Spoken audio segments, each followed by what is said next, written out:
दासू वाक़े में एनडीएस और रॉ का वाज़ेह गठजोड़ है। वाक़े में अफगान सरजमीन इस्तेमाल हुई, जो गाड़ी इस्तेमाल हुई वो स्मगल होकर आई थी। वज़ीर ख़ारजा शाह महमूद कुरैशी की न्यूज़ कॉन्फ्रेंस, कहा कि ऐसे वाक़यात हमारे हौसलों को पस्त नहीं कर सकते। पाक चीन दो तरफा ताल्लुकात मज़ीद मजबूत होंगे। सी पैक के तमाम प्रोजेक्ट्स जारी रहेंगे और बर वक्त मुकम्मल किए जाएंगे। कोरोना फैलाने के अलावा नैब पर तमाम इल्ज़ामात लग चुके। तनकीद हक़ाइक़ और कानून देख कर करें।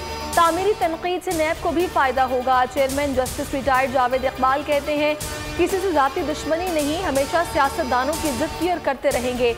धमकियाँ दें या किरदार कुशी करें, अपना काम जारी रखेंगे। 90% केसेस का इल्म नहीं होता किसके खिलाफ हैं।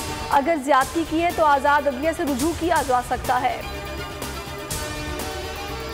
वज़ीर आला सिंध मुराद अली शाह के लिए नई मुश्किल। महकमा खजाना में मनपसंद भर्तियों पर नैब ने दोबारा तफ्तीश शुरू कर दी, नोटिस जारी कर दिए। 2011-12 में 400 से ज़ायद बराह रास्त भर्तियां की गईं। 70% का ताल्लुक मुराद अली शाह के जिला जाम शुरू से है। नैब का कहना है कि मेरिट पर आने वालों को नजरअंदाज करके सियासी भर्तियां की गईं। मारूफ अदाकारा दुर्दाना भट्ट 83 बरस की उम्र में इंतकाल कर गईं। कोरोना का शिकार और चंद रोज से वेंटिलेटर पर थीं। सीनियर आर्टिस्ट ने अदाकारी का आगाज 70 की दिहाई में किया। मुतादिद मशहूर ड्रामों में फन के जौहर दिखाए। 1985 में पीटीवी ने बेहतरीन अदाकारा के अवार्ड से नवाजा। तालीम के शोबे से भी वाबस्ता रही। कोरोना के दौरान खून पतला करने वाली दवा हेपरिन का स्टॉक पकड़ लिया। ड्रैप कराची रीजन की कार्रवाई। इंपोर्टर दवाओं को रोककर नाजायज फायदा उठाना चाहता था। जान बचाने वाली अद्विया की मसनूई किल्लत होने से बचा लिया।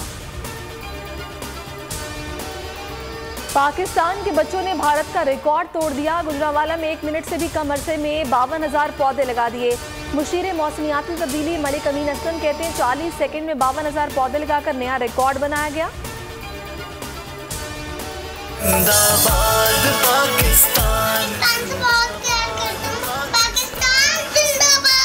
पाकिस्तान जिंदाबाद, जिंदाबाद पाकिस्तान जिंदाबाद, पाकिस्तान जिंदाबाद, पाकिस्तान पाकिस्तान जा जा पाकिस्तान। और मुल्क भर में आज़ादी का जश्न शायान शान तरीके से मनाने की तैयारियां। अहले वतन इस साल भी मनाएंगे भरपूर आज़ादी का जश्न। बोल के संग लगाएं नारा जिंदाबाद पाकिस्तान का। स्क्रीन पर दिए गए नंबर पर हमें अपना वीडियो पैगाम भी भेजें और बोल के संग आज़ादी के इस जश्न में हमारे साथ शामिल हो जाएं।